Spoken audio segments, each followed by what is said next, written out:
hunting and conservation. How does hunting actually help conservation? So the number one reason that hunting actually helps with conservation of wildlife is overpopulation. I've been in a lot of arguments and debates with people over this. People say, how can a species overpopulate? How does that make sense? Well, I live in the Midwest, so I'm going to use the Midwest as an example right now. Here, where I live in the Midwest, deer population is booming. There's probably more deer than there is people. The problem, as we encroach on rural areas and start building development areas, houses, Walmarts, Dollar Generals, we're depleting habitats. And as deer population grows, there's less and less resources for those deer. Starvation happens, illnesses, when there's too many deer around each other, they start getting sick. And as the resources start to be taken up, it actually affects not just the deer, but the wildlife surrounding it, small animals like squirrels, raccoons. A lot of these animals rely on the same food resources as deer do. The big question that I always get is, how are deer overpopulating? Why are they overpopulating? What's the reason behind it other than us moving in and taking out more of their habitats?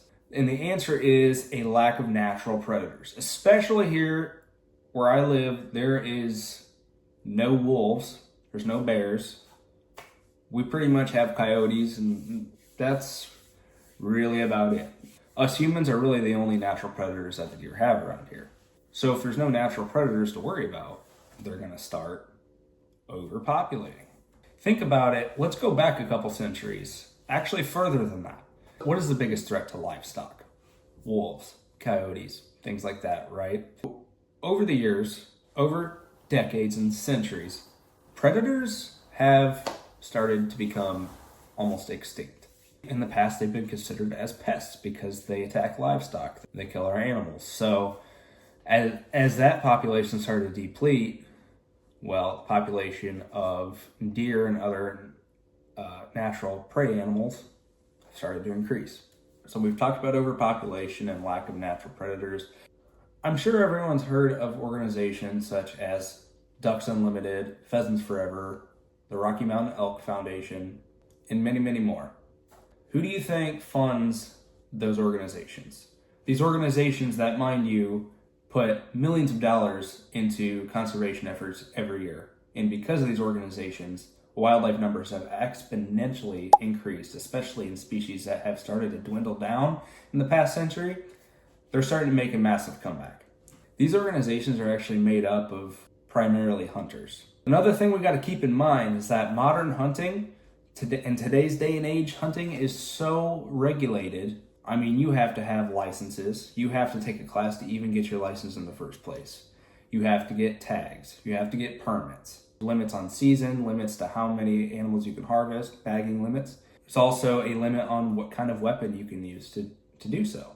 Every time somebody spends money on these things, licenses, permits, anything like that has to do with hunting, it's going towards conservation efforts. And we all know that hunters are the original conservationists. I honestly think that the people that care the most about the environment, the ecosystem, and wildlife as a whole is hunters. All of my hunting friends, I mean, we don't go out and kill animals because we hate them. I have the utmost respect for the animals that I kill and the animals I don't kill. And this is going to lead me into reason number 3 why hunting helps conservation. Who owns the most land? Farmers, right? Okay. Other than farmers, who owns the most land? And I'm not talking about residential areas. I'm talking about rural timbers and pasture land. Farmers and hunters.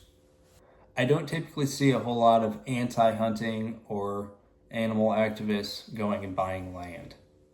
But what I do see a whole lot of is hunters buying land, buying timber, and they're putting out food plots. They're adding water holes.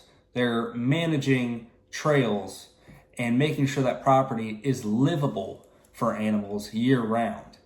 Did somebody buy that property specifically for hunting? Yes. But you know what it also doubles as? Is a protected habitat for those animals. A hunter might buy some land. He might take out 2, 3, maybe 5 deer out of that property. But that number is nothing compared to how many deer are actually thriving on that property year round. Animals are coming to that property for food, for water, for shelter. They're thriving, they're repopulating. So even in the off season, when hunters are not out hunting, they're taking care of their food plots. They're taking care of their properties. And a lot of wildlife, even animals that aren't hunted, rely on these properties. Hunters put in a lot of time, effort, and money into making sure that animals come to their property and they stay there and they survive. So that's pretty much it. Just something to think on and chew on a little bit. So for some of you, this is nothing new, but hey, if you learned something new and you like what you heard and you want to keep coming back for more, consider subscribing, liking, and hitting the notification bell to get more content like this. Here at Deer Creek Sportsman, we're all about hunting, fishing, and conservation. And there's going to be a lot more videos just like this one. Do me a favor, subscribe. We'll see you on the next one.